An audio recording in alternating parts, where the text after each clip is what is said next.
અહીંયા મુક્તિ શું? મોહ મરી જવો એ તો મુક્તિ છે. સાંસારિક વસ્તુઓમાં રહેલો આપણો મોહ સમાપ્ત થઈ જાય અને મનમાં સમજાઈ જાય આ તો બધું પ્રભુ માટે છે, આ તો પ્રભુનું છે, પ્રભુએ આપેલું છે. બસ એ જ મુક્તિ. कुछ इस तरह मैंने अपने को आजाद किया, कुछ इस तरह मैंने अपने को आजाद किया, कुछ लोगों से माफी मांगी, कुछ लोगों को माफ किया. बस મુક્તિનો આ જ ઉપાય છે. પોતાના બંધનો આપણે જ છોડવાના છે. આપણે જ આપણી જાતને આ બંધનોમાંથી મુક્ત, જ્યાં જરૂર લાગે ત્યાં માફી માંગી લો અને જેને આપવા જેવી લાગે એને આપી દો. બાકી આ ભાર લઈને ફરતા રહેશો ને તો તમારા જ ભારમાં તમે દબાઈ જશો, આ જ બંધનોમાં દબાઈ જશો. કારણ કે મનનો સ્વભાવ એવો છે, મિત્રોને ઓછા યાદ રાખે અને દુશ્મનોને વધારે યાદ રાખે. શું તમારા દિલમાં દુશ્મનોને લઈને ફરવું છે? આ તો તમે વધારે ઇમ્પોર્ટન્સ આપો છો એમ. ભૂલી જવું એ બહુ મોટી દેન છે અને એ બહુ કઠિન છે. જો યાદ રાખવું સહેલું, 4-5 વાર બોલો તો યાદ રહી જાય, પણ કોઈ કે આ વસ્તુ ભૂલીને બતાવો, તમારા હાથમાં છે ના. આ તો ભગવાનની સૌથી મોટી દવા છે, ભૂલી જાઓ. કારણ કે જીવનના ઘણા એવા ઘાવો હોય છે કે ભગવાન સમય રૂપી લેપ ચોપડીને ઘાવને ભરતા હોય છે. બાકી આપણા હાથમાં હોતું નથી આ બધું ભૂલવું. ભૂલવાની કોશિશ જ એનું સ્મરણ છે. આ તો પ્રભુએ એવું નિર્માણ કર્યું છે કે માણસ ધીમે ધીમે ભૂલતો જાય અને ફરી જીવનમાં પરોવાઈ જાય. મુક્તિ એટલે કહ્યું કે આ ચિત્ત ભગવાનના ચરણોમાં ચોંટી જવું, એ જ વૈષ્ણવનો મોક્ષ છે. પ્રભુમાં જ પરોવાઈ જાય. આમ 4 શ્લોકમાં સુંદર રીતે ચતુશ્લોકી સમય અભાવને કારણે આપણે પ્રત્યેક શ્લોક નથી લેતા, પણ સાર રૂપે પુષ્ટિ માર્ગે હરિર્દાસ્યમ ધર્મ, દાસતા એ ધર્મ છે. અર્થો હરિદેવહી, અર્થ ધન શું છે? પરમાત્મા જ આપણું સાચું ધન છે. કારણ એના થકી જ તો વ્રજનું સુખ આપણને મળવાનું છે. અર્થો હરિદેવહી, કામો હરિદૃક્ષૈવ, પ્રભુને જોવાની ઈચ્છા એ જ કામ. અને મોક્ષ કૃષ્ણસ્ય ચેત ધ્રુવમ, પ્રભુના ચરણોમાં મન લાગી જવું એ જ મુક્તિ. તો આ ચતુશ્લોકી ગ્રંથ વિરામ આપીએ. આગળનો ગ્રંથ ભક્તિવર્ધિની અદ્ભુત ગ્રંથ છે. આપણે ઝારીજી ભરતા યમનાષ્ટક બોલી અમુક જગ્યાએ આચાર્યોનો એવો ઉલ્લેખ છે કે ઝારીજી ભરતા ભક્તિવર્ધની પણ બોલાય. કારણ કે જેમ જેમ ઝારી ભરાય ને ક્યાંક તમારા હૃદયની ઝારીમાં પણ ભક્તિની વર્ધની થવા લાગે. આ ભક્તિ રૂપી જલ રૂપી તમારી આ હૃદય રૂપી ઝારીથી ભરી દો તો પ્રભુ પ્રસન્ન થઈ જશે. અદ્ભુત મહાપ્રભુજીનો આ દિવ્ય ગ્રંથ. શ્રી મહાપ્રભુજીએ પુરુષોત્તમ જોશીને આ ગ્રંથ ભણાવ્યો કે ભક્તિની વૃદ્ધિ કેમ થાય, ઉપાય બતાવ્યા છે મહાપ્રભુજી. સુંદર રીતે આમાં ચર્ચાઓ કરવામાં આવી. એમ તો 14 ટીકા આ ભક્તિવર્ધની ઉપર ગ્રંથ પ્રાપ્ત છે. મહાપ્રભુજી સરોવરના કિનારે બિરાજ્યા હતા અને આવીને પૂછ્યું કે કર્મ માર્ગ મોટો કે જ્ઞાન માર્ગ મોટો, કયો મોટો માર્ગ? લોકોને આ બધું જાણવાનું બહુ હોય, કયો ધર્મ મોટો, કયા ભગવાન મોટા, કયો માર્ગ મોટો. મહાપ્રભુજી બહુ સુંદર ઉત્તર આપ્યો, જેની જેમાં શ્રદ્ધા હોય ને એના માટે એ મોટું. પણ તમે અમને પૂછો છો અને અમે ભક્તિ માર્ગના આચાર્ય છીએ એટલે અમે કહીએ છીએ કે ભક્તિ માર્ગ મોટો. જ્ઞાન, કર્મ અને ભક્તિ, જેમ સાધારણ ભાષામાં સમજાવું. એક વ્યક્તિ જતો હતો, આંબાનો બગીચો બહુ સુંદર ને એટલી સરસ કેરીઓ ઉગે એટલે એને થયું કે કેટલી સરસ કેરી ઉગી છે આંબામાં. અંદર ગયો, માળીને બોલાવ્યો, બતાવો તે આંબો ઉગાડ્યો કઈ રીતે, કે આટલી બધી કેરી ઉગી, લાવ લાવ મને શીખવાડ, ફાવડો આપ. અને ફાવડો લઈને ખોદવા લાગ્યો, જમીન શીખવા લાગ્યો કઈ રીતે ઉગાડાય, બીજ વાવી. બીજો વ્યક્તિ નીકળ્યો એટલે આંબામાં આટલી સરસ કેરી અને એને જોયું કે આ કઈ રીતે ઉગાડી. માળીને બોલાવીને કહ્યું કે બતાવ કેટલું તે ખાતર નાખ્યું, કેટલું પાણી નાખતો, કેટલું સૂર્ય, બધું ચોપડામાં લખવા લાગ્યું. એટલામાં ત્રીજો નીકળ્યો, એને જો આટલી સરસ કેરી, અંદર ગયો, ઝાડ પર ચડ્યો, કેરી તોડીને ખાવા લાગ્યો. અને એટલામાં બગીચાનો માલિક આવ્યો અને ત્રણેયને બહાર કાઢે, નીકળો. ફાયદામાં કોણ રહ્યું? ખાડો ખોદતો તો એ, લખતો તો એ, કે ખાઈને નીકળી ગયો એ? તો જે ખાડો ખોદતો તો એ કર્મ માર્ગી કહેવાય, જે લખતો તો એ જ્ઞાન માર્ગી કહેવાય, અને જે સેવાના ફળ ખાઈ અને નીકળી ગયો એ ભક્તિ માર્ગી કહેવાય. કેવા છે ભગવાન ને ક્યાં છે ને કઈ રીતે મળે ને કેટલી માળા કરીને કેટલા, અરે સામે ફલરૂપ હરી છે, એને સેવ, એની જોડે આનંદ કર અને જીવનની ક્ષણોને ધન્ય બનાવી લે. તો મહાપ્રભુ કે ભક્તિ માર્ગ મોટો. અને અહીંયા શરણે આવ્યા, પૂરી કથા છે પુરુષોત્તમ જોશીની, અને ભક્તિનું સ્વરૂપ મને સમજાવો. અને અહીંયા ભક્તિવર્ધની ગ્રંથ શ્રી મહાપ્રભુજીએ કરીને બતાવ્યો. મહાપ્રભુજી સમજાવે, યથા ભક્તિ પ્રવૃદ્ધા સ્યાત તથોપાયો નિરૂપ્યતે. જે પ્રકારથી ભક્તિની વૃદ્ધિ થાય એ પ્રકાર હું વર્ણન કરી રહ્યો છું. બીજ ભાવે દ્રઢે તું સ્યાત. જો બીજ ભાવ દરેક પુષ્ટિ જીવની ભીતર છે. મહાપ્રભુજી આજ્ઞા કરે છે આ ગ્રંથમાં, દૈવી જીવોની ભીતર ભક્તિનું બીજ ભગવાને જ રોપેલું હોય છે. અનુકૂળ વાતાવરણ, અનુકૂળ પ્રકાશ, અનુકૂળ જળ મળતા એ ઉગી જાય.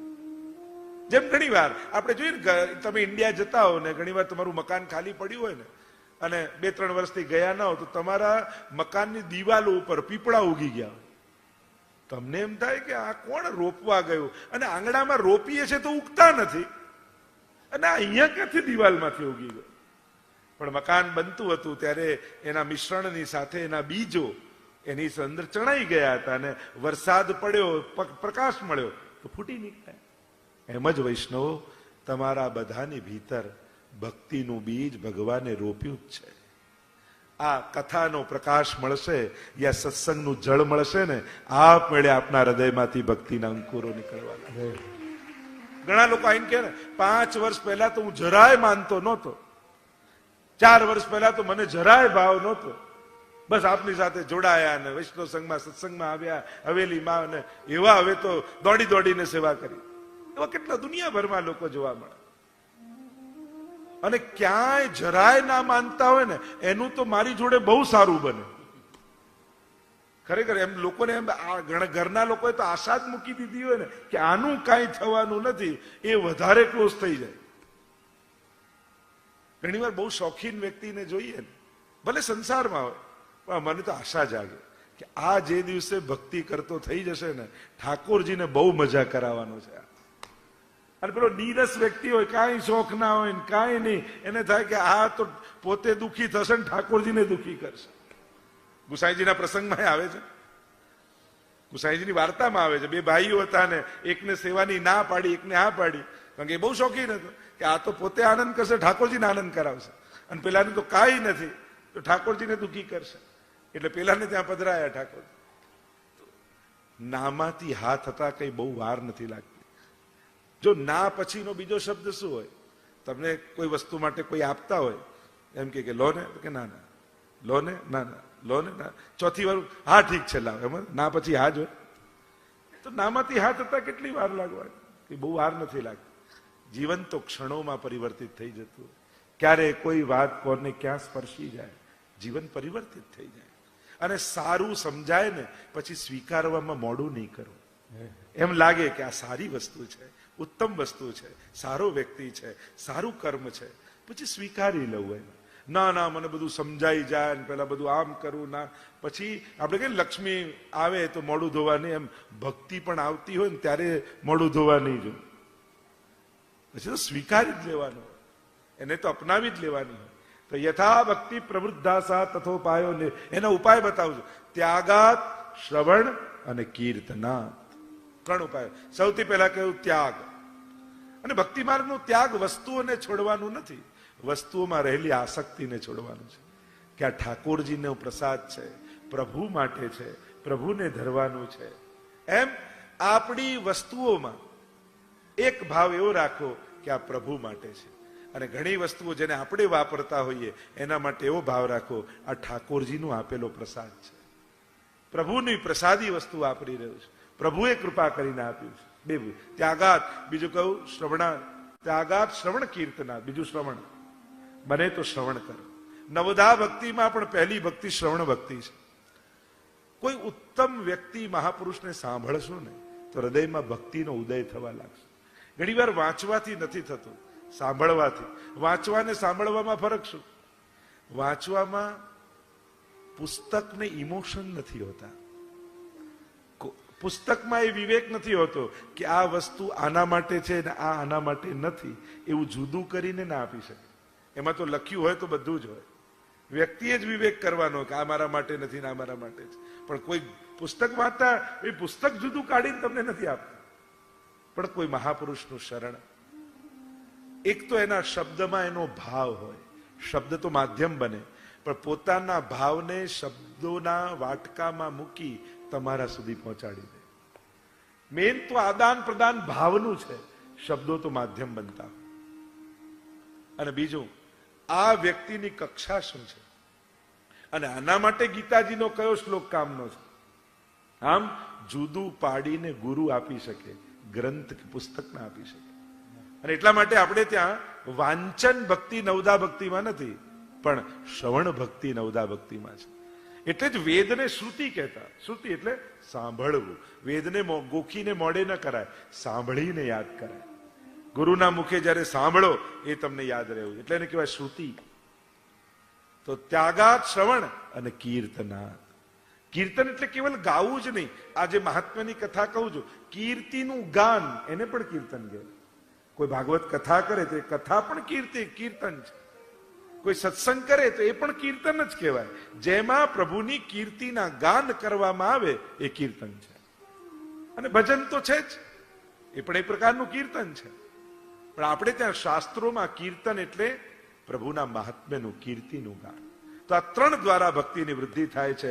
અને આગળ મહાપ્રભુજી બીજા શ્લોકમાં સમજાવે, બીજ દાઢર્ય પ્રકારસ્તુ ગૃહે સ્થિત્વા સ્વધર્મતઃ અવ્યાકૃતો ભજેત કૃષ્ણં પૂજયા શ્રવણાદિભિઃ.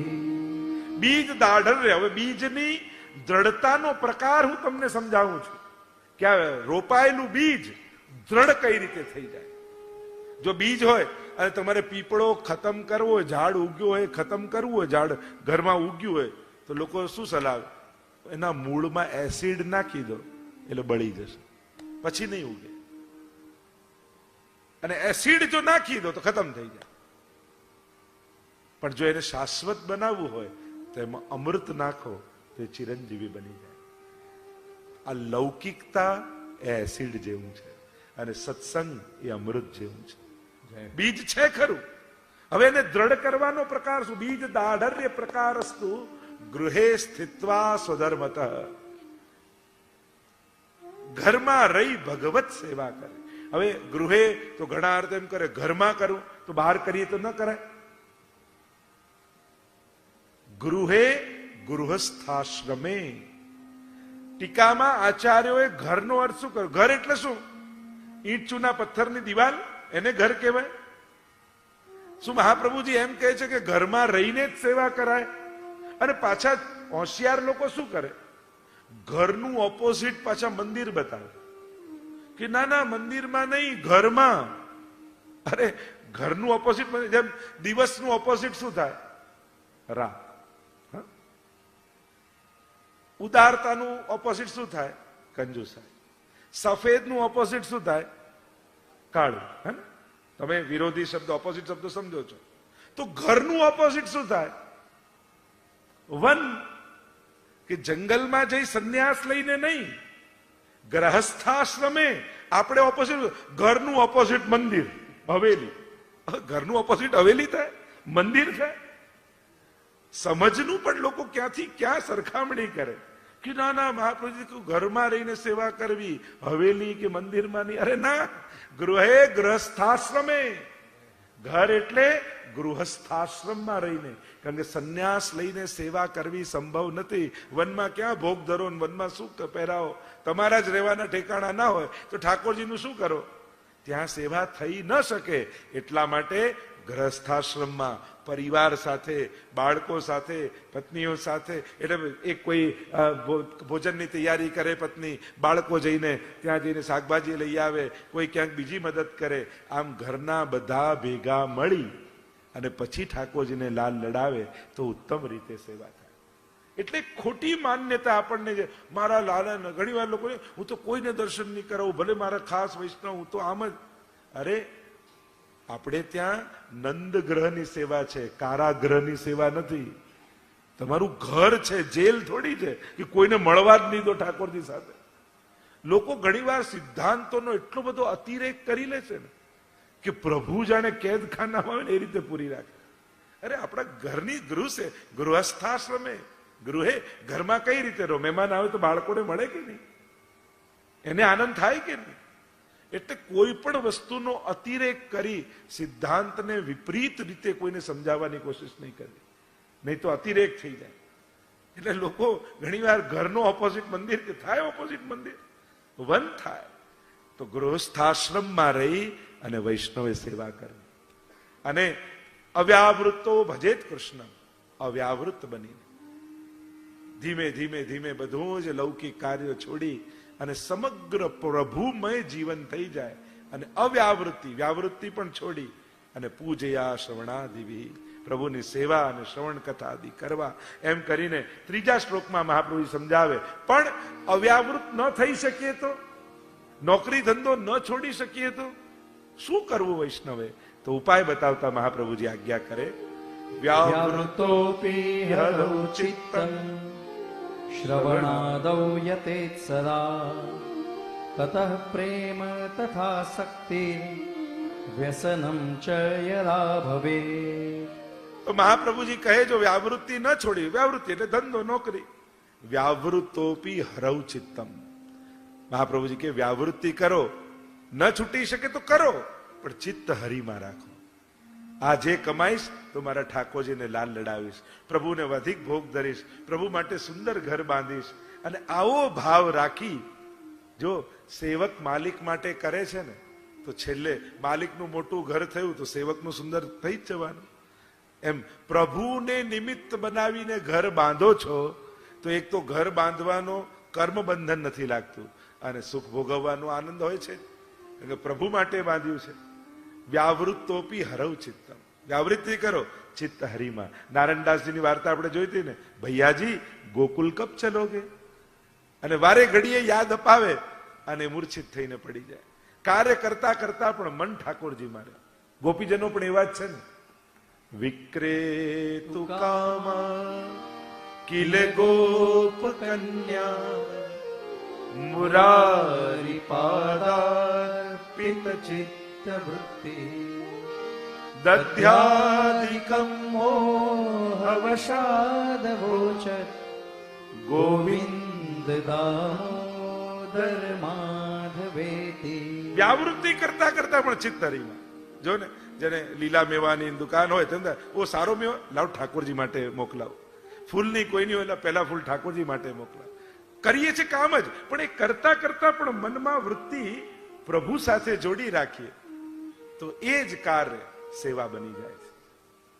અનેક લોકો વિવિધ પ્રકારે આ રીતે લૌકિક કરતા કરતા પણ ચિત્ત હરિમાં રાખે અને આ રીતે કરતા કરતા પ્રભુનું શ્રવણ કીર્તન મનમાં કરતા કરતા મહાપ્રભુજી હવે ભક્તિની અવસ્થાઓ બતાવે છે. પ્રેમ, આસક્તિ અને વ્યસન, આ ભક્તિની કક્ષાઓ છે. પહેલા સ્નેહ હોય, સ્નેહમાંથી પ્રેમ થાય, પ્રેમ આસક્તિનું રૂપ ધારણ કરી લે. જો પહેલા પ્રેમ થાય એટલે પ્રભુ વગર રહેવું કઠિન લાગે, એમ થાય ઓ આજે ઠાકોરજીની સેવા ન થઈ, આજે મનમાં એમ, પછી આસક્તિ થઈ જાય અને આસક્તિ હવે તો સેવા વગર ચાલે જ નહીં. અરે પ્રભુના દર્શન ન કરે આજે આખો દિવસ મન ન લાગે અને એ જ આસક્તિ વ્યસન બની જાય. વ્યસની વ્યક્તિને કેવું હોય, જેનું વ્યસન કોઈને હોય એના વગર રહી જ ન શકે. ચા સવારે ન પીધી હોય ને માથું દુખે, પણ મંગળાના દર્શન ન થયા હોય તો માથું ચડે? ચડવું જોઈએ. વ્યસન અવસ્થા કહેવાય કે એવું વ્યસન થઈ ગયું પ્રભુનું કે એને જોયા વગર ગમતું નથી, પ્રભુ વગર મન લાગતું નથી. ભલે ગમે તેટલું તમે જ્યાં જવાના હતા લગ્નમાં, બારગામ જવાનું હતું ને ત્યાં સેવા સચવા એવી નહોતી અને ઘરે પધરાવીને યા કોઈને ત્યાં પધરાવીને ગયા અને ત્યાં રોજ ઠાકોરજી યાદ આવે. અરે જો ને પ્રભુનું શું થતું હશે, બરાબર સેવા કરતા હશે કે નહીં. જો અહીંયા તો મારે તો બધું બરાબર છે, પણ મારા લાલનની સેવા તો આ મન ઠાકોરજી મારે. માનવું કે હવે આસક્તિ અને વ્યસન તરફ જઈ રહ્યું છે, પ્રેમની વૃદ્ધિ થઈ રહી છે. જે ક્ષણ એવી ક્ષણ જીવનમાં આવી જાય કે જ્યાં ઠાકોરજી વગર જીવન અધૂરું લાગવા માંડે, ત્યારે માનજો કે હવે ભક્તિની વૃદ્ધિ થઈ રહી છે, કે પ્રભુ છે તો આનંદ છે, પ્રભુ છે તો સુખ છે. તમારું પ્રત્યેક સુખ પ્રભુ થકી થવા લાગે ત્યારે માનજો કે હવે વ્યસન અવસ્થા આવી રહી. અને આપણે ત્યાં તો વાર્તા સાહિત્યમાં કેટલા પ્રસંગો છે, અનેક પ્રસંગોના વર્ણન આપણા 84-252 વાર્તામાં આવે છે. અહીંયા સુંદર રીતે મહાપ્રભુજી આ ભક્તિની અવસ્થાઓને બતાવી રહ્યા છે. કહ્યું વ્યસન અવસ્થામાં તો ગૃહસ્થાનામ બાધકત્વમ અનાત્મતોચમ ભાસતે. અને પછી તો ઘર પણ બંધન જેવું લાગવા માંડે, સંસાર પણ બંધન જેવું લાગવા માંડે.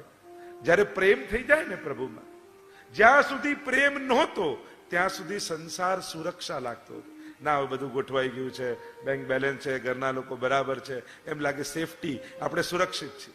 પણ પ્રભુમાં પ્રેમ થઈ જાય ને પછી સંસારની અનુકૂળતા પણ બંધન જેવી લાગે. અરે આ બધું અનુકૂળ છે, ક્યાંક મારું મન આમાં ન લાગી જાય, એને એની બીક લાગે. જેમ ઘણી વાર હું સમજાવતો હોઉં ને કે પેલી કન્યા કોલેજમાં પહેલો દિવસ જાય છે, અને પહેલો દિવસ કોલેજનો છે એટલે પપ્પાને કે પપ્પા તમે મૂકવા આવો ને, બેનપણીઓને ફોન કરે આપણે બધા ભેગા જઈશું, પહેલો દિવસ છે. મનમાં એક ભય જેવું છે, અને એમ થયું કે બધા આવે તો હું સુરક્ષિત જેવું મને લાગે. પણ એ જ કન્યા 1 વર્ષ કોલેજમાં ગઈ અને એને કોઈની જોડે પ્રેમ થઈ ગયો, અને પ્રેમ થઈ ગયો એટલે એને એમ થાય આજે પપ્પા ના આવે તો સારું, આજે બહેનપણીઓ ના આવે તો સારું. જે સુરક્ષા આપતા હતા પ્રેમ થયા પછી એ જ બંધન જેવા લાગવા માંડ્યા. આમ આ ગ્રહસ્થાશ્રમ સુરક્ષા લાગતું હતું, પણ પ્રભુમાં પ્રેમ થયો તે પણ બંધન જેવું લાગવા માંડ્યું. પ્રિય ભક્તજનો, જે શ્રીના આ વચનામૃત તમને ગમ્યા હોય તો વિડીયોને લાઈક કરજો, શેર કરજો અને કમેન્ટ બોક્સમાં જય શ્રી કૃષ્ણ જરૂર લખજો. અને અમારી ચેનલ શ્રી વલ્લભને સબસ્ક્રાઈબ કરવાનું ભૂલશો નહીં, જેથી તમને આવા અવનવા વચનામૃતો મળતા રહે. સર્વે વહાલા વૈષ્ણવોને ભાવથી જય શ્રી કૃષ્ણ.